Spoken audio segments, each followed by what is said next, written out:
گلگت بلتستان میں بارشوں اور لینڈ سلائیڈنگ سے تباہی، سیلابی ریلوں میں بہنے والے 4 سیاحوں سمیت 5 افراد کی اموات کی تصدیق ہوئی ہے۔ بابوسر ٹاپ حادثے میں لاپتہ 5 سالہ عبدالہادی کی لاش مل گئی ہے۔ ڈاکٹر مشل فاطمہ اور فہد اسلام کی لاشیں لودھنا پہنچا دی گئی ہیں۔ دونوں کی نماز جنازہ شاہدہ اسلام میڈیکل کالج کے گراؤنڈ میں ادا کر دی گئی۔ چلاس میں سیلابی ریلے میں لاپتہ 15 سیاحوں کی تلاش کے لیے ریسکیو آپریشن جاری ہے۔ دیامیر سے آپ کو خبر دیں، جس کے ضلع تانگیر میں شدید سیلاب سے بازار، پاور ہاؤس اور مواصلاتی نظام متاثر ہوا ہے۔ ایڈیشنل ڈپٹی کمشنر اور اسسٹنٹ کمشنر کے دفاتر کو شدید نقصان پہنچا ہے۔ اسسٹنٹ کمشنر تانگیر آفس کے ساتھ واقع رہائشی مکان مکمل طور پر منہدم ہو گیا ہے۔ سیلابی پانی مین بازار میں داخل ہو گیا ہے، جہاں متعدد دکانیں متاثر ہوئیں۔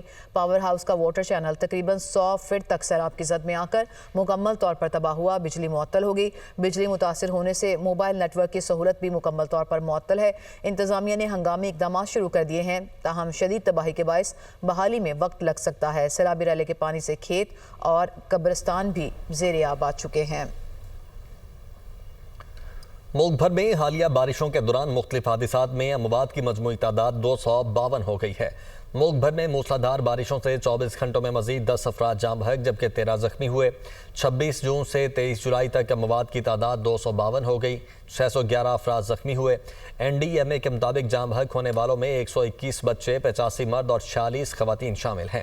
رپورٹ کے مطابق پنجاب میں سب سے زیادہ 139 اموات ہوئی ہیں۔ خیبر پختونخوا میں 60، سندھ میں 24 اور بلوچستان میں 16 افراد جاں بحق ہوئے۔ آزاد کشمیر میں 2 اور اسلام آباد میں 6 افراد جان سے گئے۔ ایشیا کپ سے قبل ٹرائی نیشن سیریز ہوگی۔ ڈھاکہ میں میڈیا سے گفتگو کرتے ہوئے صدر Asian cricket council Mohsin Naqvi نے کہا کہ ٹرائی نیشن T20 سیریز میں پاکستان، افغانستان اور UAE کی ٹیمیں شرکت کریں گی۔ BCCI ایشیا کپ کے شیڈول کے حوالے سے جلد آگاہ کرے گا۔ ACC اجلاس میں تمام 25 ممبران شریک ہوئے۔ صدر ایشین کرکٹ کونسل وزیراعظم نے سول سروسز کو عسکری تقاضوں سے ہم آہنگ کرنے کی سفارشات مرتب کرنے کے لیے کمیٹی قائم کر دی ہے۔ وزیراعظم نے وزیر منصوبہ بندی احسن اقبال کی سربراہی میں کمیٹی قائم کی۔ وزیراعظم کی زیر صدارت سول سروسز کی اصلاحات پر جائزہ اجلاس ہوا۔ شہباز شریف نے کہا کہ کمیٹی ایک ماہ میں اصلاحات پر مبنی جامع سفارشات پیش کرے۔ سول سروسز میں اصلاحات حکومت کی اولین ترجیحات میں شامل ہے۔ ایسی سفارشات مرتب کی جائیں جو پائیدار نظام کی بنیاد بنے، گورننس کی بہتری اور سول سروسز کو عصری تقاضوں سے ہم آہنگ کرنے کا مستقل نظام قائم کریں۔ وزیر خارجہ اسحاق ڈار کل واشنگٹن میں امریکی وزیر خارجہ مارکو روبیو سے ملاقات کریں گے۔ پاک بھارت سمیت دیگر معاملات سے رخوار آئیں گے۔ وزیر خارجہ کے 19 اپریل کے دورے کے بعد دونوں ممالک کے تعلقات میں بہتری آئی۔ ترجمان دفتر خارجہ کے مطابق محسن نقوی کا دورہ افغانستان کامیاب اور اہمیت کا حامل تھا۔ افغان وزیر خارجہ امیر خان متقی پاکستان کا دورہ کریں گے۔ وزیر اعلیٰ پنجاب مریم نواز کی زیر صدارت خصوصی اجلاس۔ ہائر ایجوکیشن ڈپارٹمنٹ سے متعلق briefing. GC university, government college برائے خواتین یونیورسٹی اور UET کو ماڈل تعلیمی ادارے بنانے کا فیصلہ کیا گیا ہے۔ برطانیہ، کوریا اور قازقستان سمیت متعدد غیر ملکی یونیورسٹیز کا پنجاب میں کیمپس بنانے میں اظہار دلچسپی۔ پنجاب کے سرکاری کالجز میں بھی کالج مینجمنٹ کونسل قائم کرنے پر اتفاق ہوا۔ پنجاب کی یونیورسٹیز میں معیار تعلیم بلند کرنے کے لیے KPI سسٹم نافذ کرنے کا فیصلہ ہوا ہے۔ وزیر اعلیٰ پنجاب مریم نواز نے انڈر پرفارمنگ کالجز سے متعلق رپورٹ بھی طلب کر لی ہے۔ مریم نواز نے ایجوکیشن ویجیلنس اسکواڈ قائم کرنے کی بھی منظوری دی ہے۔ پنجاب کی یونیورسٹیز میں انسانی وسائل کی ترقی پر توجہ دینا ترجیحات میں شامل کرنے پر اتفاق ہوا ہے۔ پنجاب میں پہلی بار ہائر ایجوکیشن کانفرنس کے انعقاد کی اصولی منظوری دی گئی ہے۔ مریم نواز نے پنجاب میں غیر فعال کامرس کالجز سے متعلق بھی تفصیلی رپورٹ طلب کر لی ہے۔ کوئٹہ کے علاقے ڈگاری میں خاتون اور مرد کے قتل کا معاملہ، عدالت نے مقتولہ بانو بی بی کی والدہ کو 2 روزہ ریمانڈ پر پولیس کے حوالے کر دیا۔ مقتولہ بانو بی بی کی والدہ کو ATC میں پیش کیا گیا۔ آپ کو کوئٹہ کے علاقے ڈگاری میں خاتون اور مرد کے قتل کے معاملے سے متعلق پیشرفت سے متعلق آگاہ کر رہے ہیں کہ عدالت نے مقتولہ بانو بی بی کی والدہ کو 2 روزہ ریمانڈ پر پولیس کے حوالے کر دیا ہے۔ مقتولہ کی والدہ کو ATC میں پیش کیا گیا۔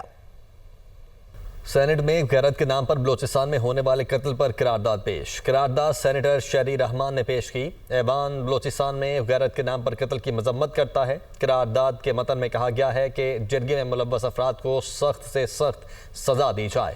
اس طرح کے جرائم کی روک تھام ہونی چاہیے۔ پاکستان کے تمام شہریوں کی قانون اور آئین کے مطابق حفاظت کی ذمہ داری ریاست کی ہے۔ بانی پی ٹی آئی اور بشرا بی بی کے خلاف توشہ 2 کیس کی سماعت استغاثہ کے مزید ایک گواہ شفقت محمود پر جرح مکمل کر لی گئی۔ استغاثہ کے گواہ محسن حسن پر بانی کے وکیل نے جزوی جرح بھی کی۔ مجموعی طور پر 9 گواہ پر جرح مکمل ہو چکی، 10ویں گواہ پر جزوی جرح کر لی گئی ہے۔ مقدمے کی سماعت 26 جولائی تک اب ملتوی کر دی گئی۔ اسپیشل جج سینٹرل شاہ رخ ارجمن نے اڈیالہ جیل میں اس کیس کی سماعت کی۔ 26 جولائی کو بانی کے وکیل گواہ محسن حسن پر جرح مکمل کریں گے۔ سماعت کے دوران بانی اور بشرا بی بی کو جیل سے کمرہ عدالت میں پیش کیا گیا۔ سینیٹر عرفان صدیقی کا کہنا ہے کہ تحریک انصاف کا دامن خالی ہے، عوام بھی ساتھ نہیں ہے، سڑکیں، چوراہے اور راستے دیکھنے کے بعد واپسی ہی ان کا مقدر ہے۔ پہلے کوئی نہیں نکلا، نہ اب نکلے گا۔ تحریک ناکام ہو چکی ہے، جتنی جلدی واپس آئیں اتنا ہی ان کے لیے بہتر ہوگا۔ کامیاب تو ہونا بہت دور کی بات ہے۔ تحریک نام کی کوئی چیز اب پی ٹی آئی نامی جماعت کے بس کی بات نہیں ہے۔ وہ زمانے گئے، اب اس کا دامن خالی ہے، اس کے بازوؤں میں کوئی طاقت نہیں ہے اور عوام اس کے ساتھ نہیں ہے۔ آپ دیکھ لیں نا کہ کتنے لوگ نکلے ہیں اس کے لیے، تحریک چلانے کے لیے۔ نہ کوئی پہلے نکلا ہے، نہ کوئی آئندہ اب نکلے گا۔ تو میرا خیال یہ ہے کہ انہیں بالآخر گھوم پھر کر تمام راستے اور تمام سڑکیں اور تمام چوک، تمام چوراہیں دیکھنے کے بعد واپس آنا پڑے گا ایک نہ ایک دن ڈائیلاگ کے لیے۔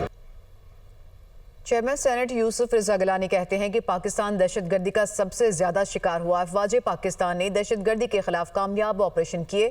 دنیا کے کئی ممالک کو اس وقت امن و امان کے مسائل درپیش ہیں۔ افغانستان میں بدامنی سے مہاجرین نے پاکستان میں نقل مکانی کی۔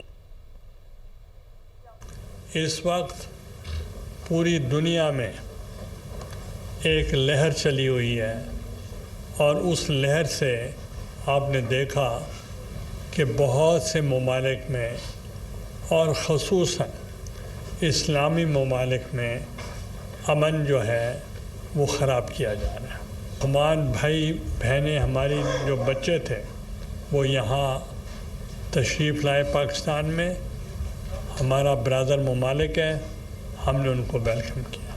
جب تک آپ لوگوں کو روزگار فراہم نہ ہو، تعلیم نہ ہو اور آپ کے غربت ختم نہ کی جائے، اس وقت تک امن نہیں آ سکتا۔ ملک اس وقت امن چاہتا ہے اور ہمیشہ پاکستان کا جب نام آتا ہے تو صف اول میں، ہراول دستے میں وہ آپ ہوتے ہیں۔ چودھری پرویز الہی کی لاہور میں میاں اظہر مرحوم کی رہائش گاہ آمد۔ حماد اظہر سے تعزیت اور فاتحہ خوانی کی۔ سابق وزیر اعلیٰ پنجاب چودھری پرویز الہی کا کہنا ہے کہ میاں اظہر جیسے لوگ سیاست میں بہت کم نظر آتے ہیں۔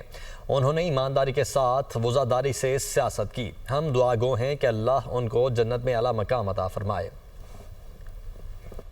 امیر جماعت اسلامی حافظ نعیم الرحمان نے لاہور میں سابق گورنر میاں محمد اظہر کی وفات پر ان کے صاحبزادے حماد اظہر سے تعزیت کی۔ میڈیا سے گفتگو میں ان کا کہنا تھا کہ سیاسی اختلافات کو نفرت میں تبدیل نہیں کرنا چاہیے، سب کو بیٹھ کر چیزیں طے کرنا ہوں گی۔ ایک گریٹر ڈائیلاگ کی اس وقت ضرورت ہے۔ سیاست میں اس بات کی بہت ضرورت ہے اب کہ سیاسی جو اختلاف ہے وہ مخالفتوں میں اور پھر نفرتوں میں اور تعصبات میں نہ تبدیل ہو۔ میرا خیال ہے دیکھیں یہ چیزیں بیٹھ کر طے تو کرنی پڑیں گی سب کو، اصولوں کو سامنے رکھنا پڑے گا، آئین کو، قانون کو، دستور کو سامنے رکھنا پڑے گا، اور ہمارے آئین نے ہر ایک کے لیے ایک فریم ورک بنایا ہے، ہر پارٹی کے لیے، ہر جماعت کے لیے، ہر ادارے کے لیے، اور سب کو اسی فریم ورک میں رہ کر کام کرنا ہوگا۔ جب بھی لوگ اپنی حدود سے تجاوز کرتے ہیں، کوئی بھی ہو، تو ملک میں انتشار پیدا ہوتا ہے، افتراق پیدا ہوتا ہے۔ بہرحال ایک گریٹر ڈائیلاگ کی ضرورت تو ہے نا کہ سب بیٹھ کر طے کریں آپس میں کہ ایسے ہی چلنا ہے ملک۔